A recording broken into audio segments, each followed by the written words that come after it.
I want you to just tell me your story. How did art become your passion? Take us way back. How old were you? Um, so I got started with art. It was just, I don't even think it was planned. Me getting started with art. I just knew, from as far back as that I could remember being a little kid. I had to. My mom was big on education, so after I was born, that was the piece of advice the doctor gave her. Just like make sure he gets the best education you can provide. And so when it came time for me to start school, that was the thing. She wanted me to attend normal classes. She knew I was going to college, and just at home, even prior to me starting school, being able to read and stuff like that. We did all those things at home, but the hurdle I had before I could actually start school and attend like classes, like I guess if you want to call them regular classes, was being able to write. And so between my mom and my grandma, they came up with the idea for using coloring books. Um, so I was also a patient at Scottish Rite. So we checked out some videos from the hospital, um, and there were other patients in those videos, and I just got a chance to see how they figured out how to do things. And there is one girl, her name is Peaches, and I remember her watching her video. She's an artist. She would sculpt and draw and stuff like that. She was born without her arms, and she would do it with her feet. And so we watched those videos, and then we were still trying to solve that problem of me being able to write. And my grandma really kind of led the way. She came up with this idea of using coloring books, and so we just tried a bunch of different things. So long story short, I learned how to write. I was able to start school, and I started school when I was like 3 years old. My mom found some program that allowed me to start early. Um, but I figured out how to write, and my grandma kept buying the coloring books. And so eventually I wanted to learn how to draw the pictures in the coloring books. So I started tracing them. But I guess the thing that really got me into art that was driving me while I was doing this was the fact that, just like any kid, I would watch cartoons and I didn't see any of the characters that looked like me. Mm. And so I was like, okay, well, if there are no heroes in these shows or comic books or anything that are born like me, then I want to create those characters. I want to be able to tell those stories. And so I had to learn how to draw, and that's where I got the tracing and the coloring books that my grandma would buy for me. And then when I was about 5 or 6, I was just sitting at home watching TV, and I drew one of the cartoon characters off the TV while I was watching TV. And I showed my grandma, and she was like, "You traced that?" And I was like, "No." So it just kind of turned into a thing. She would give me stuff to draw around the house. Um, but I think earlier on, I was interested in animation, and I just wanted to figure out how to, be able to make characters and tell stories about people like me. And I feel like looking back at it retrospectively, the closest thing I probably had as a kid to, being able to see myself reflected in that sort of medium was the X-Men. Because you had Nightcrawler. And the way his hands and feet are, that's actually another condition I found out later on. That one is more so genetic, I believe, but there are people born like that. But just the whole concept of the X-Men and the way people reacted to them in society and things like that was as close as I had. So I wanted to just learn how to create my own character so I could tell that story or tell my story. And that's just kind of what got me into art, learning how to draw. And then from there, it went beyond cartoons. I got into other things, as I got older. And, the rest is, I guess, kind of like history at this Yeah. point. Now, how did your peers respond? Because they say kids can be cruel, Hmm. right? So when you first entered into grade school, Hmm. how did they respond to you? And then would you say that your artwork kind of helped earn your respect? So I would say I remember my earliest friend, guy I used to hang out with, he was in a wheelchair. Um, and we used to talk about stuff a lot, but there was always that initial I guess, hurdle that I would have to overcome when I would enter like a new space. And my mom was really good about preparing me for it. Um, because earlier on I was really shy about the way I was born. So I would try to hide my hands, or I would try to like do stuff really quick so people couldn't, see my hands. And then you do have people that talk about you and, say things about you. But I just learned earlier on to really focus on doing the things that I love to do and just really just being a kid. And so I would always have to overcome that hurdle. But I do think once I really got more into my art, a lot of times, um, when I would run into those things, as I got older, it's a new grade, a new class, or whatever. Um, you see this kid with no hands, but it's like, oh my God, he can draw. Like, how do you do that? And To earn the respect. yeah, and it just kind of turned into a thing that would start the conversation. And then also too, instead of getting upset about it when people would stare and point and whisper and things like that, my mom taught me earlier on, just let them ask. Either let them ask or smile and wave at them, make it as awkward as possible, so you get it out the way or whatever. And I think as I got older, I started to develop, you get more clever about things or whatever. And just being comfortable with it. And the thing that really got me, I was trying out for soccer when I was about 6 or 7. And I was trying to try out for the team with my hands in my pockets. And I couldn't run as fast as I normally would because I wasn't, using my arms. So I'm sitting up here in soccer tryouts because I'm worried about what the other kids are going to say. And she just kind of pulled me to the side. She's like, you got to stop doing that because you're holding yourself back. Mm. And so I think that was a pivotal moment for me in childhood that just really kind of, you know what, I am the way that I am. Some people are going to be taken aback by it, but I create space for them to, if they want to ask questions, they will. If not, I'm still going to be myself. And I think through doing that, your personality, and this is not even just for me, I think this is in general, your personality overshines Mm-hmm. My appearance or the way that I was born or the fact that I didn't have hands. Now, you said your mom helped prepare you. Mm-hmm. How did she help prepare you? So how did my mom help prepare me? Man, too many ways. I think earlier on she would always go like the first day of school, and that was more so for her to observe the teachers because she didn't want them treating me any different. Because she knew how things worked at home. He can wash dishes, he can fold clothes, he can don't cut them any slack, And so there was that preparation. There was always a conversation with the teachers until I got to about middle school, and I was like, you don't have to do all of that. Because you get cool around middle school and the whole popularity thing. But she would always do that in elementary, and then too, there were conversations that her and I would have, like just one-on-one, where we would actually, she would ask me like, "What are you struggling with? What do you need help with?" And it was more so like us talking through solving those problems constantly. And so anytime I got ready for a new environment or to try something new, it was like, okay, let's try it at home. And I had prosthetics when I was younger. She would take them away because she's like, what if you're somewhere and you don't have your assistive devices? How are you going to button your shirt? How are you going to, eat your food? How are you going to do certain things or whatever? And so she would challenge me at home because there was always, and I tell people this all the time, I think now people see me and they're like, oh, does most things fine. But when I was a kid, there was a lot of like behind the scenes, okay, what if I'm not here? What if your grandma's not here? What if you're somewhere by yourself? You got to figure these things out. And we were constantly working through those things. So when I would go into situations like the classroom, I was always prepared. That kind of reminds me of Ray Charles' story. His mom. Mm-hmm. His mom kind of had that same mentality raising him. Yeah. Which was it was tough love. Yeah. Because they know the world is tough. Yeah.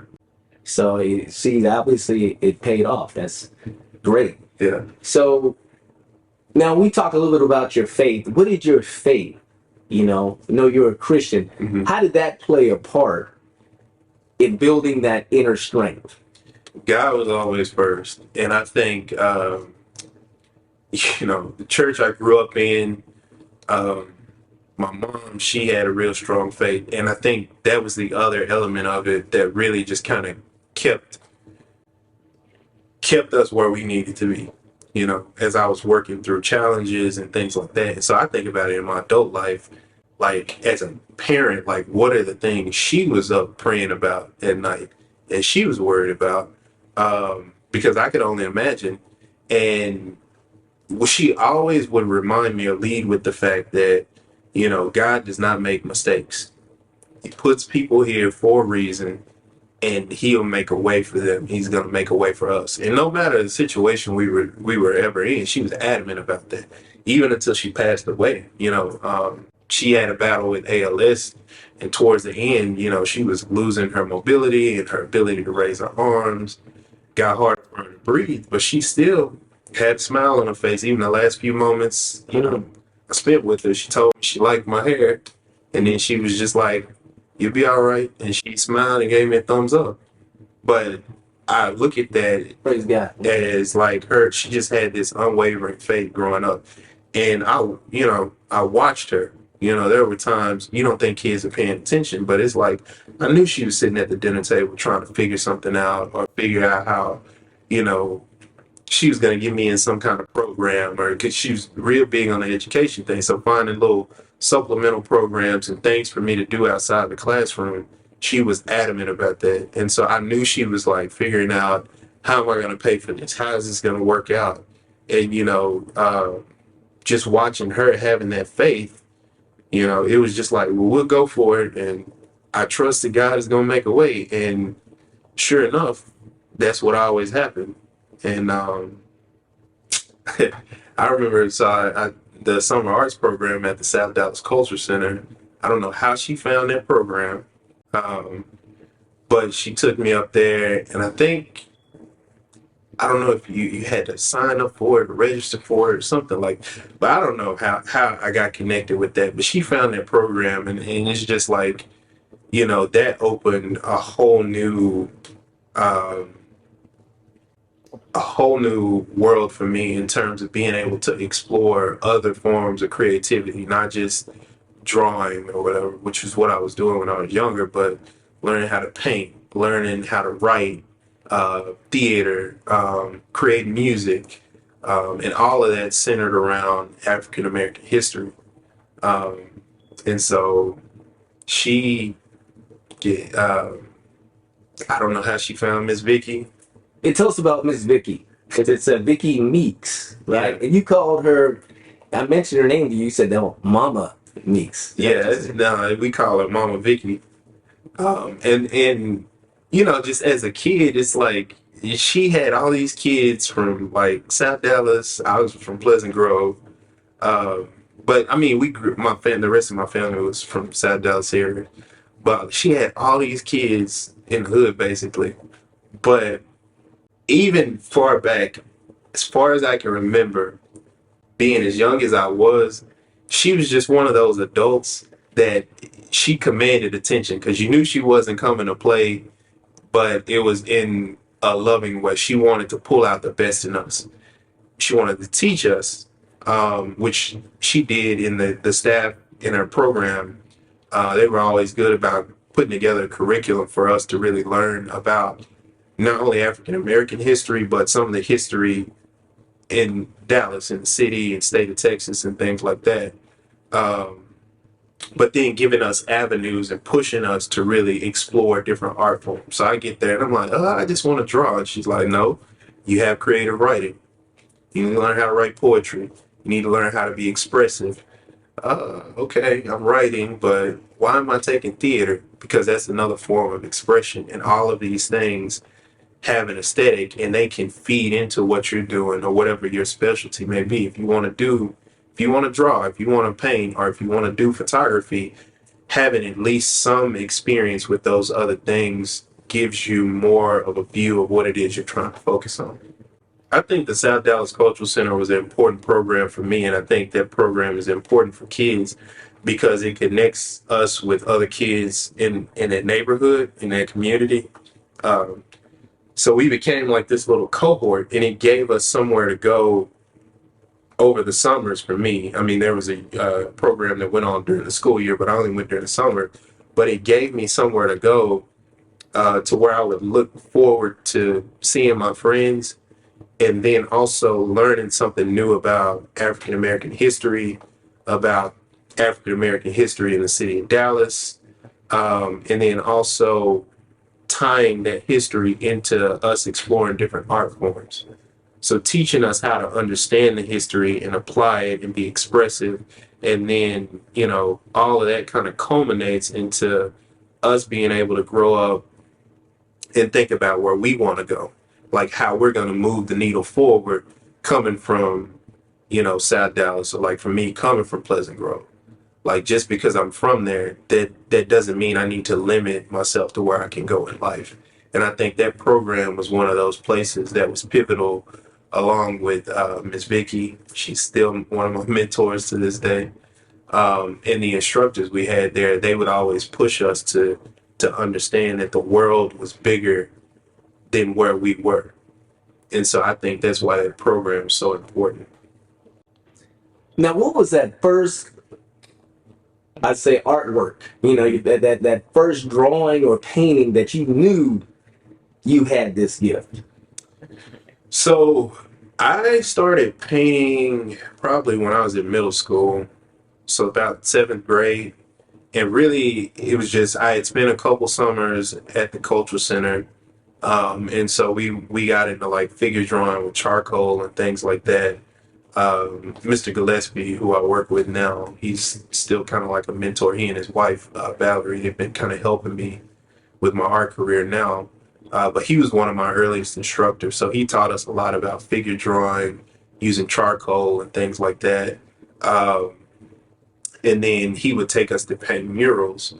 And then when I got to middle school, uh, Bob Ross would be on TV because it's like during the school year I wouldn't have the program, so I found Bob Ross.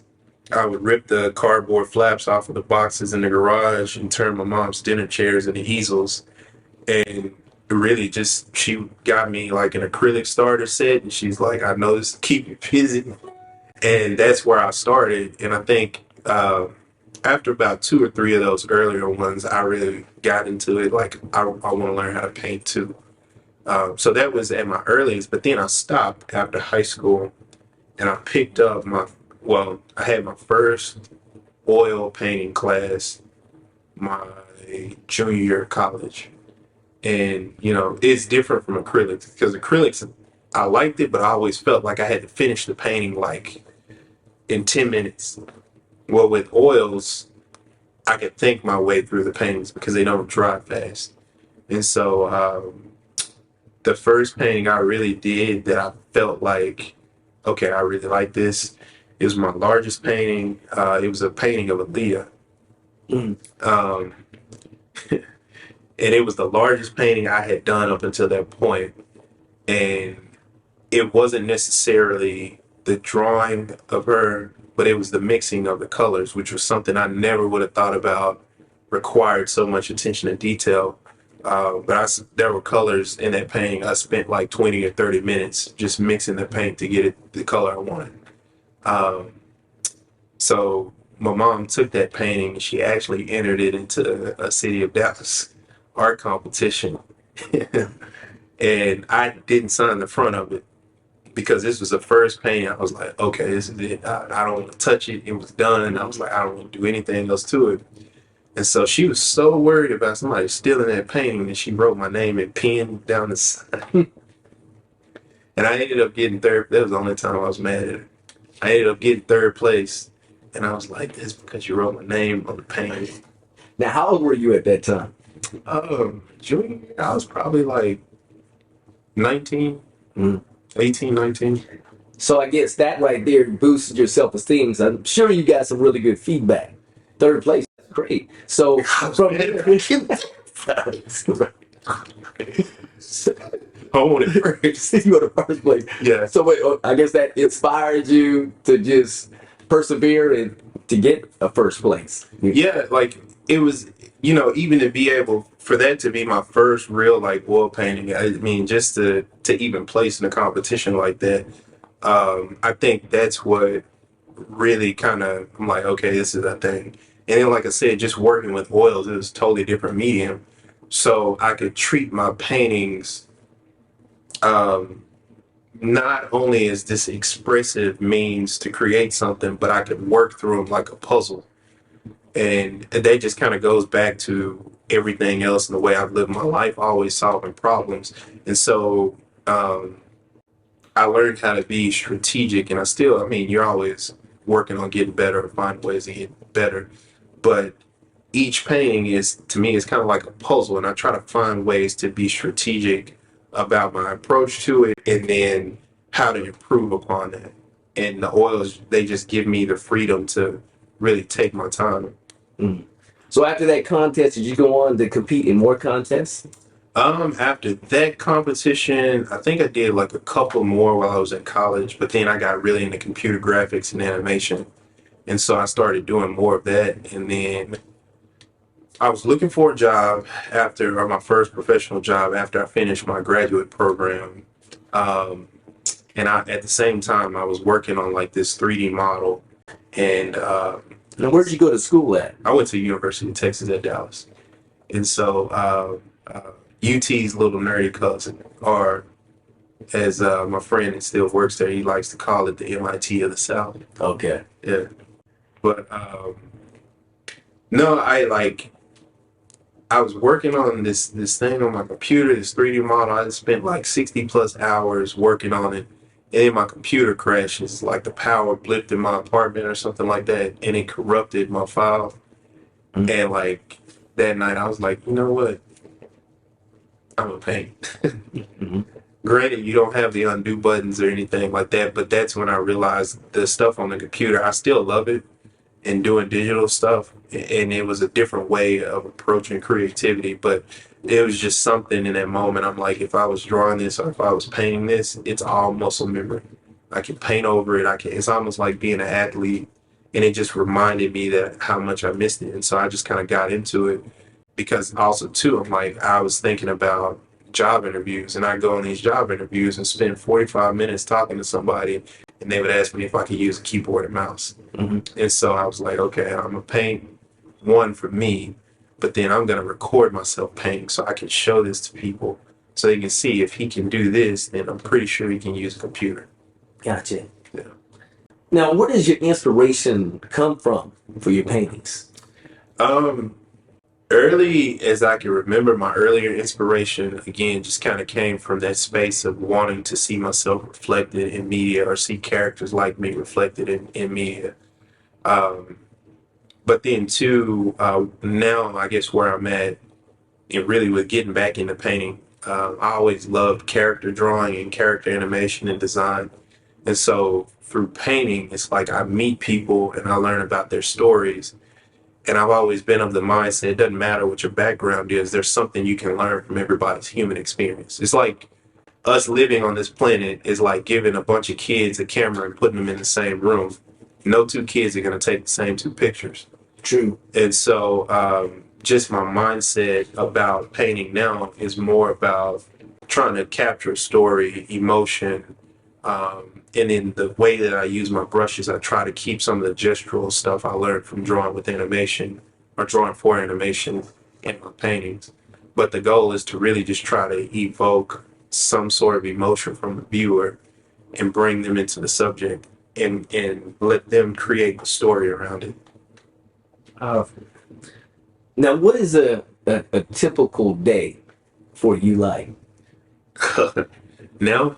Now. Typical day for me now, I'm up at 5:45. I have two kids, so got to get them to school. After I get them to school, in addition to art, I'm a project manager. I've been a project manager now for about 13 years. 9 years working at Scottish Rite Hospital, 3 years at UTD. What do you do as a project manager? No, that's 12 years. As a project manager, I manage healthcare infrastructure, IT infrastructure projects. And so that's the stuff behind the walls, stuff that goes on the computers and stuff that are used in different areas. I work with our facilities team to build out new areas. So the Scottish Rite campus at in Frisco, that was one of my hugest accomplishments because for being a patient, being able to work on a facility like that and make sure the technology that the providers use is delivered so they can treat patients. Uh, that's one of my personal greatest accomplishments today. But I do that in addition. So I work as a project manager. I get my kids. We got our activities, and then I finish up my work day, go do something with them, and then at nighttime I run, and then I go paint. Are they good? Are your kids good artists? Uh, I think my son has more of that like natural raw ability to compose things. My daughter is more meticulous. Mm-hmm. And so just even with creativity, I have supplies for them, but I don't push it on them. I let them ask questions. And if they're curious about it, hey, just grab something and hop in and Mm-hmm. we'll do it together. I've given them little projects to do and things like that. And so just kind of make it fun. And, if one of them gets serious about it, then it's like, we'll take it to another level. So, Right. Now, what are your future goals? What's on the horizon? so in 2016, I tried to start my own business, Art Without Obstacles, because I do a lot of like public speaking and I like working with kids and, trying to encourage them at schools and stuff like that. Because if they have something they're passionate about or serious about, making sure they stay focused on that. Um, and they just kind of fan the flames in those areas so they can grow into something, doing something that they love. And so I wanted to start a business to where I could do that and also sell my art to raise money for different charities and nonprofit organizations around the city of Dallas. So I kind of shelved it.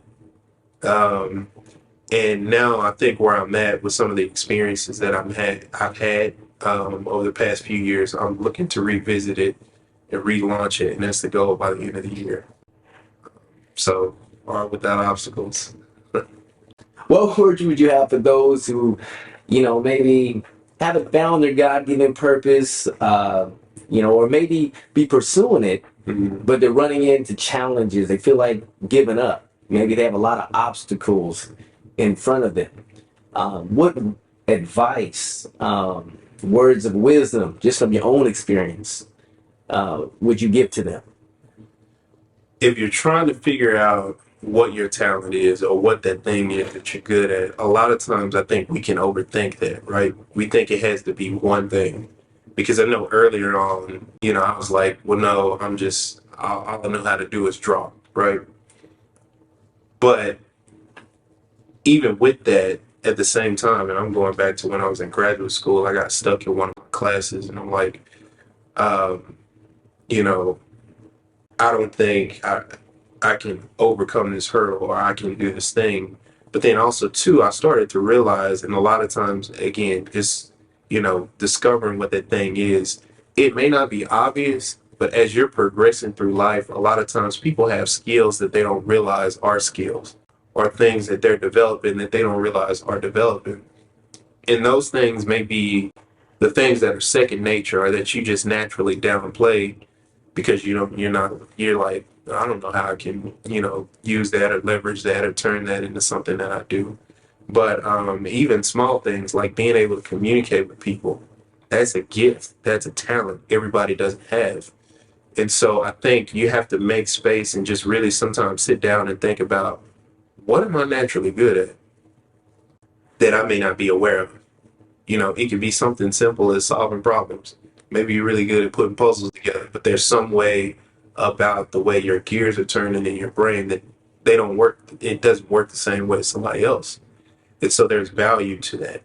And so I would encourage anybody who doesn't know just to really sit down and take an inventory and maybe ask the people that they're closest to or one person that you're really close to what your natural strengths are.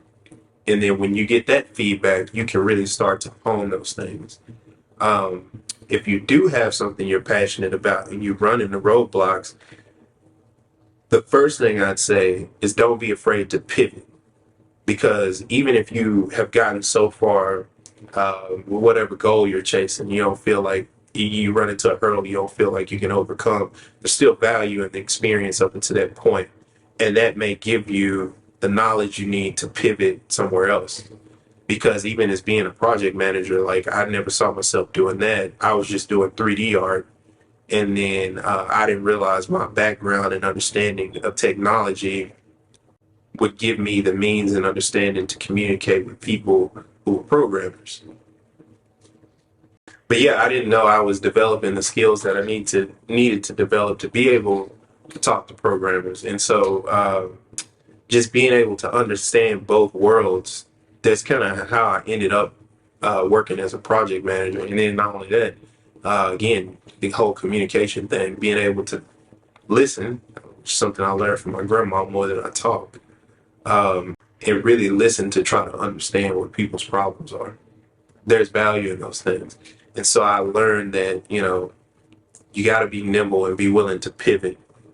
That experience behind you doesn't go away. You just learn how to use it in different ways. And I think throughout life, as we hit different ages and different times and spaces in life, you will have to pivot to new seasons and new things. And so if there is something you're pursuing, you feel like you're stuck, don't be afraid to pivot if you need to. And then two, if you're that adamant about it, there's always more than one way to get to a destination. And so just stay dedicated to solving that problem. And if you can't figure it out, find somebody who knows. And don't be ashamed to ask questions. In closing, anything else you would like to add to this interview? Anything? My artwork is for sale at Pencil on Paper Gallery. So I'll be working with them moving forward. I've been working with them now for probably over a year or so. And so I'm thankful for them and the mentorship that they're providing to me to help me to continue to grow in my career as an artist. So all my new works and stuff, they'll be there. And I encourage people to go check them out because Emmanuel and Valerie are two phenomenal people. And they understand Dallas. They understand what it's like being an artist. And I'm thankful because they're trying to continue cultivating an environment where the creatives that are here can come together and start to create a community.